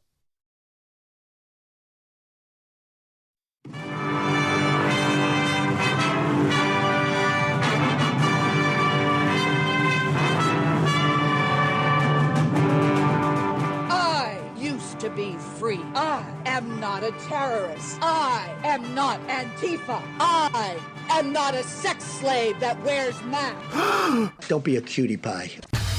Probably sit around and cook some soups and eat bread and desserts and just get all fat and sassy. You're ruining my life, man! Yeah, you haven't seen anything yet. You're listening to The Chad Benson Show. This is The Chad Benson Show. My name is Craig Collins filling in. I'm going to play audio of an explosion. And I don't know why. It's all I'm going to play. There's a little bit of a countdown, but it's in another language that probably most of the listeners won't understand. That doesn't matter. The reason I'm going to play this is because a guy who owned a Tesla, he bought it back in 2013 for whatever amount of money. I think it was almost $100,000 for his Tesla. He had a problem, and he brought it to his mechanic locally, and he's like, hey, he's got a problem with the car. Can you guys fix it? The end quote was $23,500 for a brand new battery. And this dude decided that was obscene and that he was done with Tesla as a whole. He didn't want that car at all anymore. He didn't want to fix it, but he wanted to go even crazier than that. He wanted to blow it up for social media, and he definitely did. He, by the way, hired a professional team. So if you have a problem with your vehicle, I do not recommend you going rogue on your own, filling it with fireworks and trying to make it explode. But the reason I want to play this audio is that this is an explosion, if there ever were one in the world of this. But if you get a team of professionals to put enough things, enough explosives into your vehicle, it will destroy it. And it's gone. First, a few of the explosions you'll hear just kind of damage the Tesla, and then the last set to just obliterate it completely. And I don't know how you feel after that, too, by the way. If you're mad about the quote, if you're mad about the amount of money you were going to pay to fix a thing, to have it just not exist anymore. But this guy seemed thrilled. But again, here's the quick countdown and the double, triple explosion that occurs to get rid of this vehicle. Hey,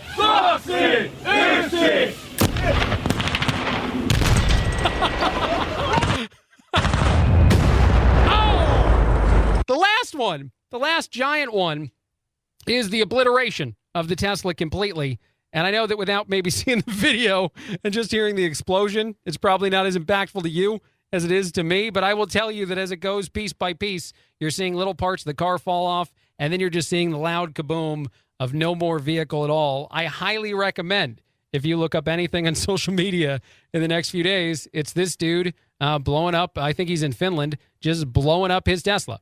And I would say that it would make me fairly upset if the quote for my vehicle to repair it were $23,000 or $29,000, whatever the amount of money for that battery wound up being, because it's just insane. And luckily, that's why I drive a 96 Jeep Cherokee Country. It's got the country trim, which I'm sure makes it more valuable. It has almost no flooring whatsoever on it, but to repair it doesn't cost that much at all. Honestly, every repairman tells me to stop fixing the car, that it no longer has value and I need to give it up, and I can't bring myself to do it.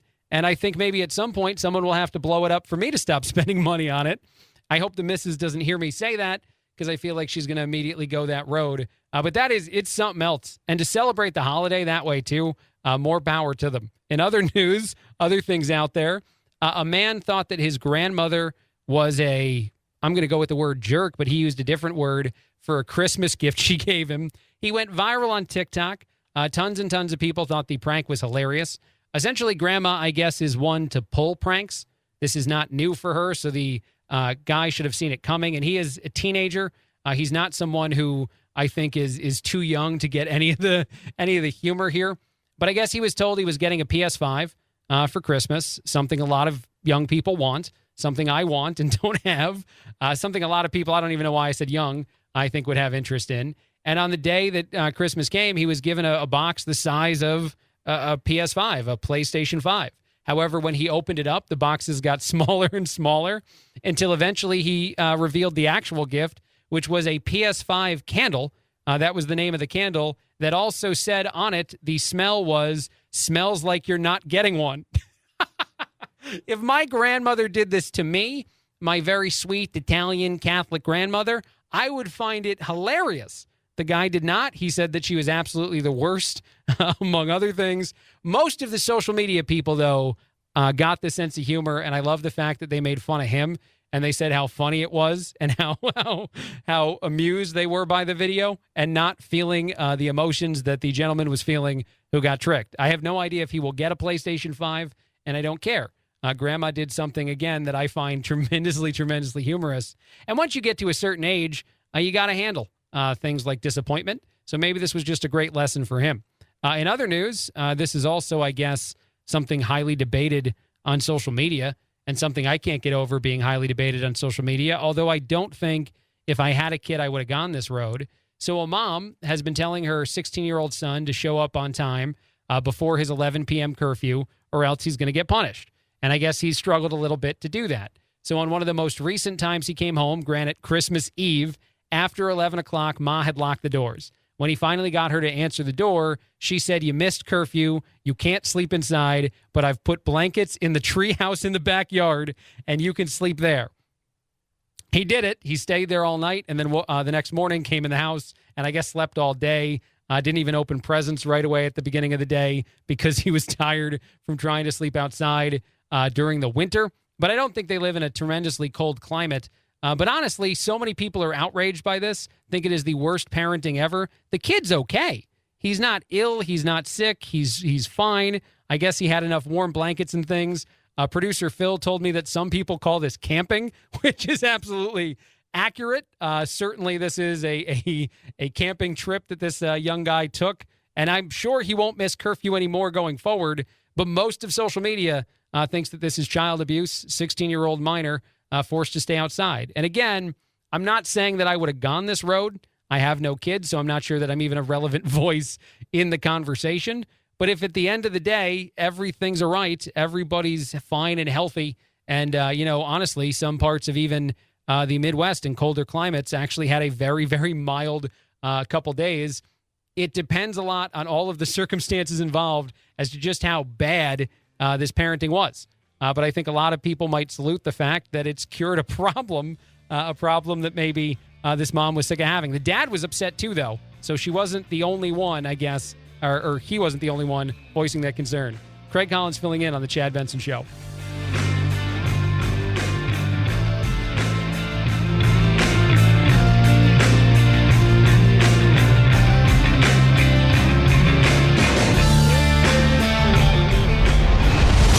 The Chad Benson Show.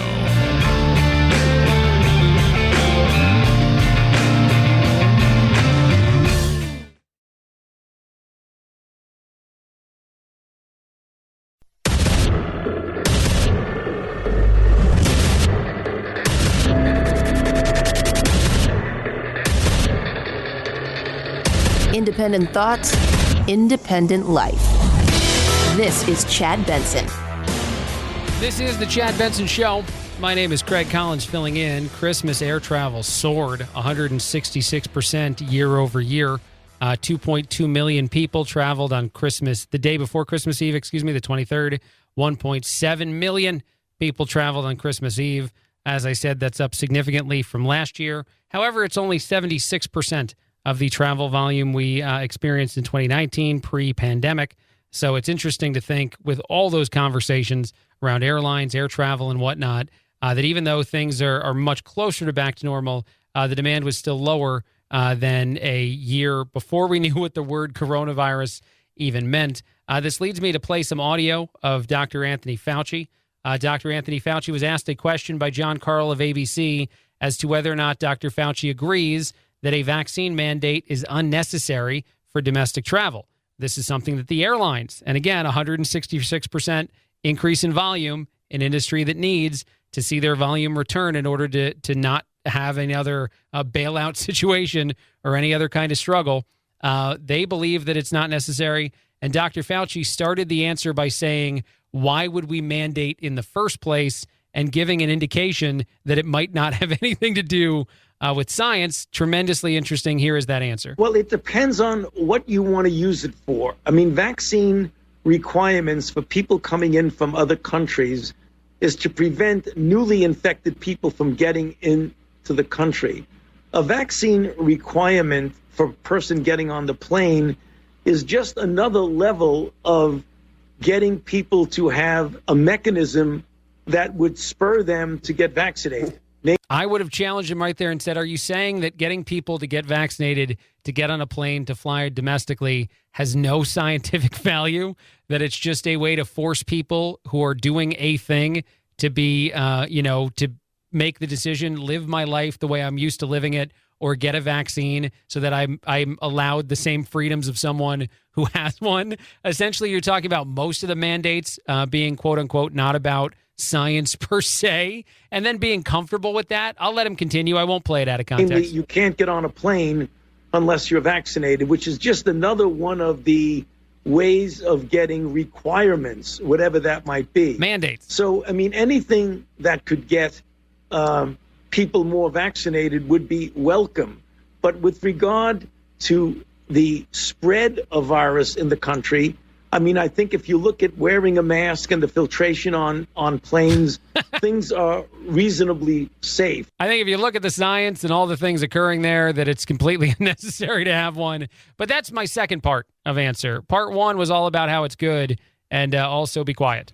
We want to make sure people keep their masks on. I think the idea of taking masks off, in my mind, is really not something we should even ever, I guess, be considering. Yeah, apparently never take your mask off if you want to live that Fauci life. Sleep in your mask, be in your mask at all times, name your mask something, I don't know. But it's just so interesting to me that someone on a national television station with a question of should there be a vaccine requirement on a domestic flight in our country, the answer first is yes, even though his scientific answer is actually no, that it's not anymore dangerous or necessary in the world we live in now. How did we get here to this point where this is a conversation? All right, shifting gears.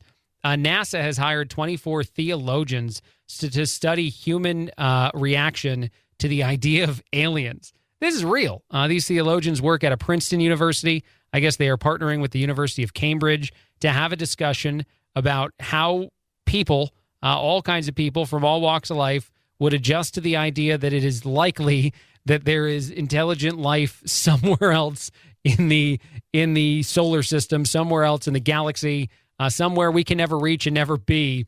That is something to hire the theologians and be like, yeah, guys, you have this conversation for us. We got 24 of you in a room.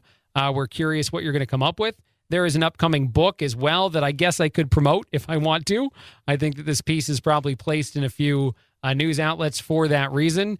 Astrobiology and Christian Doctrine. That's coming out next year. But it is an intriguing question, I guess, and what it means to most people. And I just continue to say, whenever I think about aliens, how disappointed I am if we ever do get to a point where we get to meet one, where there's a press conference with an alien, that Donald Trump can't be our president for that. That just makes me tremendously upset. And even more importantly, and I this is why I hope it doesn't happen soon, although who knows how long Biden's going to be president. If Biden's president for it, I don't even think he's going to remember the whole time it's an alien. I think at some point, part of the way through, he might just talk to it like it's another person. And then he might leave the conversation and be like, well, that guy looked kind of strange compared to other guys I've met. But anyway, I hope he's a Democrat. Let's move on. That's the version we're going to get. And I will be so disappointed. Not that it's happening, people. I'm just saying the theologians are studying it. So I guess somewhere somebody thinks it makes sense to spend on that. Also, this story I like a lot. This is out of a couple places, including Yahoo News. Customers hate, according to new information, the request to be tipped before. I don't know why this needed to be new information. The request to be tipped before service has been provided at all. And it provides an example, and I'm sure a lot of you have lived it before. The example being you're at, like, say, a coffee shop. Someone is using that iPad electronic payment thing, and they flip it around to you after you've made your order, and it asks you if you want a tip. Nothing's been created yet. No one's made any products for you. They've probably been very polite with you while taking your order for the thing you want to buy from them. But other than that, there's been no real thing to tip, and yet the tip box is there, and there's I guess a desire innately in a lot of people to tip. I tip in this situation way more than I should. But the question becomes, and a 2020 research study looked into, is this something that consumers like or dislike? And the answer is tremendously dislike it. Customers hate being asked to give a tip in a lot of situations. I think if we're just being human about it for a second, and I always tip 20%. I always want to give people, especially people who work legitimate waitress and waiter jobs and might be getting paid under minimum wage, and the assumption that tips make up the difference. I want to do that. But it is tipping. That is something that we, I guess, do when we're supposed to be saying you did a great job.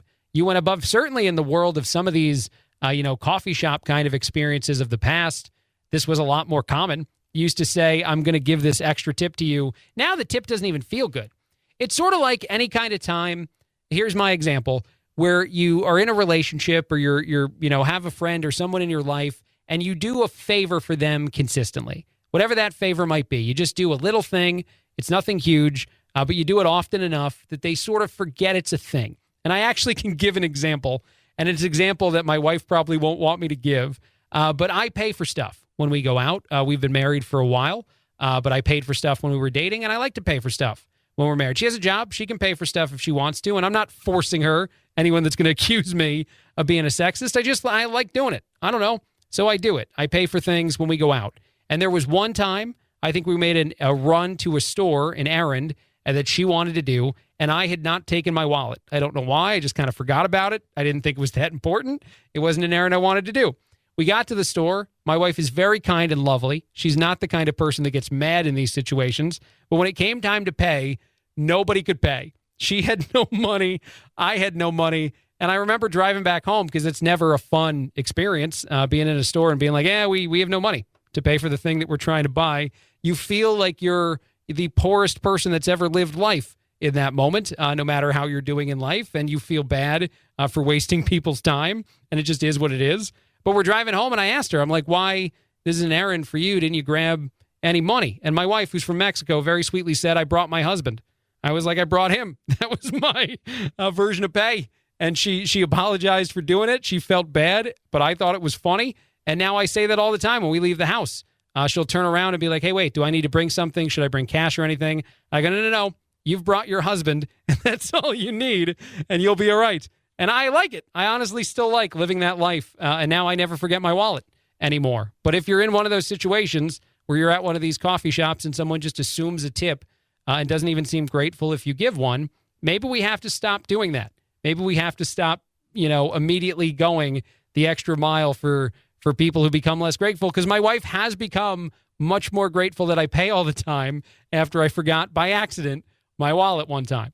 So there you go. That's my own version of a life lesson.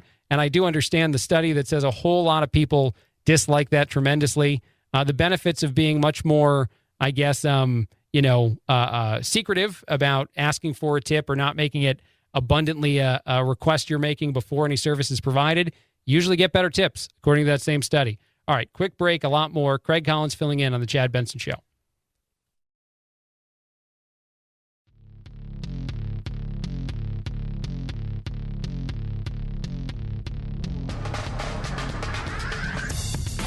Serving up talk radio medium rare and dripping with irony. It's Chad Benson. This is the Chad Benson Show. My name is Craig Collins filling in, and I have to finally ask the question. I guess it's been a few years now that we could have asked it, but I'm going to ask it for the first time. Is Jeff Bezos officially like an evil supervillain, at least by appearance? And a lot of the stuff I think about him. Bezos over the weekend, I guess, went viral. He's 57 now. He was hanging out with Lauren Sanchez, 51, his girlfriend. They were on a yacht. They had a great time in St. Bart's, but Bezos is jacked. And I know he's been jacked for a while. He's been ripped for some time, but social media couldn't get over just how much he looks to be in like the best shape of his life at 57 years old, which kudos to him. He's probably got a bunch of trainers and things to make that easy, even though it's still, you got to put in the work. But I just think that at this point, like that's all of the things you need to be a classic like Bond villain. He is completely bald. I'm not judging the bald as I am going bald slowly. I'm just saying it's one of the requirements, it seems, in the movie world. You got to be unfathomably rich. He has got that. He's got the yacht. He's got all the things. And you got to be jacked, I think. I think at the end of the day, you have to be an imposing force that can actually believably fight somebody like a James Bond. And Bezos has all the things. I guess if he's not a supervillain at this time in our lives, he could actually be one if he chooses to at any point in the near future. He just has to go a little rogue, create an offshoot of Amazon or some of their, research and technology divisions to make some evil things. And I think some people might argue that that's already happened. And then that's it. That's all that's left. And then we need a Batman to emerge of some kind or somebody to fight the Bezos. But there you go. Social media obsessed with the ripped torso and body of a Jeff billion-dollar Bezos. It was what I'm going to call him, or what his wrestling name should absolutely be if that time comes. And I know the WWE is probably calling. I just don't know if he's answering those calls. Now, I also saw this story. I liked it a lot. A mom revealed the sweet reason, according to social media, that she tears her Christmas decorations down at about 11 o'clock on the 25th. So Christmas is pretty much over, and Ma's coming for everything in that house and outside. It's because one of her daughters, one of her kids, has a birthday the very next day. So she said after the food coma has set in, after the holiday feels over for the family, it is decoration teardown time for all involved, so that by the next morning, it can be birthday celebration day for her daughter, Georgia. No matter how hard you try, and this mom is trying harder than most, I think it's still a little disappointing if your birthday is the day after Christmas. That or it's amazing. I will say that being a guy born on a holiday, mine is Halloween, that it can be pretty awesome to have a collection of things from presents and candy from neighbors and all the things that typical Halloween was, plus all the things that a birthday are. So if she gets 2 full days of a full set of presents and isn't, shortchanged on Christmas and or the birthday gifting, that could be pretty amazing. But I doubt that that's happening. I'm still very skeptical. But I imagine at least that the mom who went viral for this is certainly praised in the household for doing her best, darn it. This story totally off the beaten path, but can't help talking about it for just a second, as I found it in in a couple different not as popular news places. But it's a real thing. I looked into it. There are moving companies in Japan that specialize in quote unquote night moving. And what this would be is someone who wants to completely vanish from a neighborhood, a community, a town. I don't know if it's an individual person who wants to do it in a very, mean way, I guess, from a family. I don't think it's that. But you can night move. It costs about $100,000, apparently. But in this world, you will disappear in 24 hours. They will show up at a time of night where they can, I guess, be super quiet about moving all of your things. And they will deactivate things like credit cards for you. They go the full treatment, and it's a common, I don't know how common, but it is a marketable actual service that is offered in Japan. Nothing has scared me more than actually most of this segment, talking about Bezos turning evil, if he's not already, and the idea that you can disappear overnight in Japan, which is just nuts to think about, and to think about the extreme cost in some of this. I guess some of the other places that offer it will offer it at much lower prices. That is mentioned here too, but it won't be as thorough. You might not totally disappear. And it does actually also make me think of sports franchises who technically did this, or anyone else in the world of the world we live in today who might quote unquote disappear. It's weird that you'd pay a service for that. Although maybe this is more common than I know about and just not advertised as openly as it is in Japan. But good luck to them. Out there in the world is the idea that, hey, man, I don't want to be in this place or at this job or have anyone know where I'm going next. So disappear me and move my whole home. Because I think that's the other error a lot of people make in the world of trying to vanish overnight is you don't take all your stuff with you. And apparently this service can fix that problem. One other story that I thought was interesting. We got to get out of here in a few minutes. But this one I liked a lot just because of how much of a downer it was, but how maybe some of it is accurate. And it's a weird reason to like something, but I'll explain it more. Christmas isn't fun for kids anymore is the headline. It's the idea. That's a Debbie Downer. That made me sad, and I assume it's inaccurate, that a lot of kids actually very much enjoy the Christmas season. But the reason why this argument's getting made in a publication is because back in the day, and I'm sure you remember when you were growing up, the presents we all wanted so badly, even if they were presents that were hard to come by, were not tremendously expensive. These things were relatively cheap. A Cabbage Patch doll, a Teddy Ruxpin that I never got, and I'm still upset about and talk about way too much. These things didn't, cost tremendously large amounts of money to get. You just had to be aggressive in finding them. Now, the items that kids most request in the holidays are also pretty expensive. There are things like a PlayStation 5 for $600, or a brand new cell phone, a brand new laptop, a brand new iPad, and these are not things that every house is capable of coming up with every Christmas. So even though the argument is made that that means that kids are not having as much fun as they used to have around Christmas time, I beg to differ. I think that if you can find a creative way to find, a reason to enjoy and celebrate the holidays that have just passed us, and do it, not necessarily reliant on the big, giant money item gift. Not that those are bad. For those that can make that happen, that's as awesome as anything else. But to find other ways to do something that's fun, the experience gift, I think that a lot of people look for and get now, taking the kids even out somewhere, that's not terribly expensive, or doing something as a family, like a movie. That's something that I remember a lot in my childhood, doing and loving a lot, having the tradition on Christmas Eve or Christmas Day, if the movie theaters were open, which they usually were, was just going as a family and seeing a movie. And that might actually be better than the iPad or the new cell phone or the new PlayStation 5. I probably can't make that argument with every person that's listening to the show, or every kid that has asked for a PlayStation 5. But in the long run, those are the memories you're going to retain more. Those are the things you're going to hold on to more than ripping open and playing the latest Call of Duty is hanging out with the family on a special holiday. All right, on that note, a quick break. Craig Collins filling in on the Chad Benson Show.